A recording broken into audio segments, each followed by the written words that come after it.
प्रियंका की शादी सहारनपुर के एक शहर में ध्रुव से हो जाती है। प्रियंका एक इंटीरियर डिजाइनर होती है और उसका अपना एक बिजनेस होता है। ध्रुव का घर बहुत ही साधारण सा दिखता है। उनके घर में हर चीज पुरानी और घर के हिसाब से बिल्कुल अलग होती है।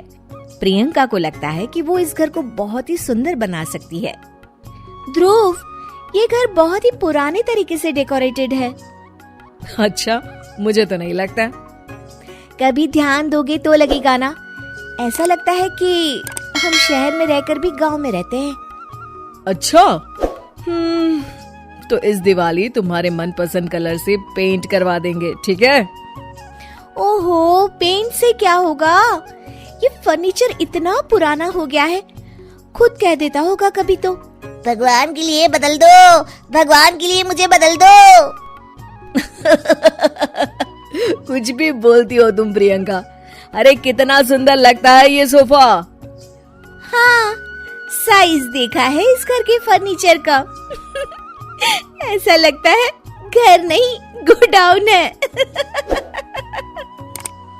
मुझसे नहीं, मम्मी और पापा से बात कर लो इस बारे में। ये सब उन्हीं की पसंद का आया है। हाँ, तभी तो इतना ओल्ड फैशन है। कुछ कहा क्या? अरे कुछ नहीं। आप जाइए, ऑफिस जाइए। ध्रुव ऑफिस चला जाता है और प्रियंका अपनी सास से बात करने की सोचती है। मम्मी जी, मैं क्या सोच रही थी कि अगर हम इस संदूक को यहाँ से हटा दें तो काफी जगह बच जाएगी ना। हाँ, इसे हटा देंगे और सामान कहाँ रखेंगे? अपने सर पर? अरे मम्मी जी, आप ऐसी बातें क्यों कर रही हैं? देखिए ना, उसमें से एक भी चीज तो काम की है नहीं, तो क्यों ना हम उसे बेच दें? नहीं बहू, उसमें हमारे पुराने घर का बहुत ही अच्छा सामान है। पापा जी, ये घर भी तो पुराना ही लगता है। एक दिन प्रियंका की सहेली प्रिया उसके घर आती है। प्रिया घर को देखकर हंस पड़ती है। इतनी अच्छी इंटीरियर डिजाइनर का ससुराल तो किसी पुराने म्यूजियम जैसा लगता है। क्या बताऊं, यहाँ तो किसी को फर्क ही नहीं पड़ता। अरे जब सीधी उंगली से घी ना निकले ना, तो उंगली टेढ़ी कर लेनी चाहिए। हाँ, शायद तो ठीक कह रही है।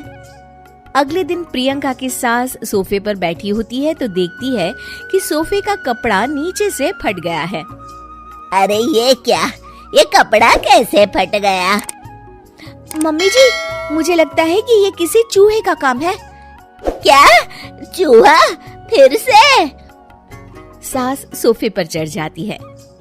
अब तो मम्मी जी चूहा इस सोफे में अपना घर बना लेगा। क्या? तो क्या करे बहू, तू ही कुछ सुझाव देना। मम्मी जी, हमें स्टील वाले छोटे सोफे बना लेने चाहिए ताकि चूहे को घर बनाने के लिए जगह ही ना मिले। तू सही कह रही है बहू। मैं अभी तेरे ससुर को बोलती हूँ नए सोफे लाने के लिए। मम्मी जी, नए सोफे लाने की कोई जरूरत नहीं है, हम इन्हीं से सोफे बना सकते हैं। आप बस देखती जाइए। प्रियंका सोफे तो नए बना लेती है, पर अब उसमें सिर्फ 2 ही लोगों के बैठने की जगह होती है। अरे ये क्या, इसमें तो बस 2 ही लोग बैठ सकते हैं। अरे बहू, तुझे तो पता ही है हमारे घर कोई ना कोई आता ही रहता है। इतनी सी जगह में हम कहाँ बिठाएंगे उन्हें? अरे मम्मी जी, आप चिंता मत कीजिए, उसका भी इंतजाम हो गया है। मैंने इस संदूक के ऊपर गद्दा लगवा दिया है और इसे पेंट करवा दिया है। ध्रुव उस पर बैठने की कोशिश करता है, पर संदूक की ऊंचाई ज्यादा होती है, इसलिए उसे बैठने में दिक्कत हो रही होती है। प्रियंका, कम से कम ये तो देखती कि संदूक की लंबाई कितनी ज्यादा है। ये बैठने में बिल्कुल भी कंफर्टेबल नहीं है। अरे आप भी ना, ये आजकल ट्रेंड में है, आपको तो कुछ पता ही नहीं है। प्रियंका धीरे धीरे घर की पूरी काया पलट कर देती है। एक दिन प्रियंका के ससुर के कुछ दोस्त घर पर आते हैं। नमस्ते बेटा, कैसी हो तुम? जी मैं ठीक हूँ अंकल जी, आप कैसे हैं? आइए आइए, अंदर आइए। अरे घर तो बड़ा खाली खाली लग रहा है, कहीं घर तो खाली नहीं कर रहे ना आप लोग? अरे नहीं, ये तो हमारी बहू का कमाल है। तुम बैठो ना रमेश। रमेश को संदूक दिखता है और वो उस पर बैठने की कोशिश करता है और पीछे तक ना होने के कारण जैसे ही वो पीछे होता है गिर जाता है। अरे रमेश, तुम ठीक तो हो ना? हाँ हाँ ठीक ही हूँ, बस आज तो बाल बाल बच गया मैं। सब लोग गुस्से से प्रियंका की तरफ देखते हैं।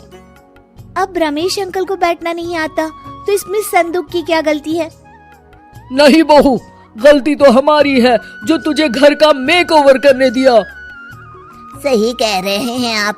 बहू, तू हमारे घर को पहले जैसा ही बना दे। ठीक है, आप लोग गुस्सा मत होइए, मैं घर को पहले जैसा ही कर देती।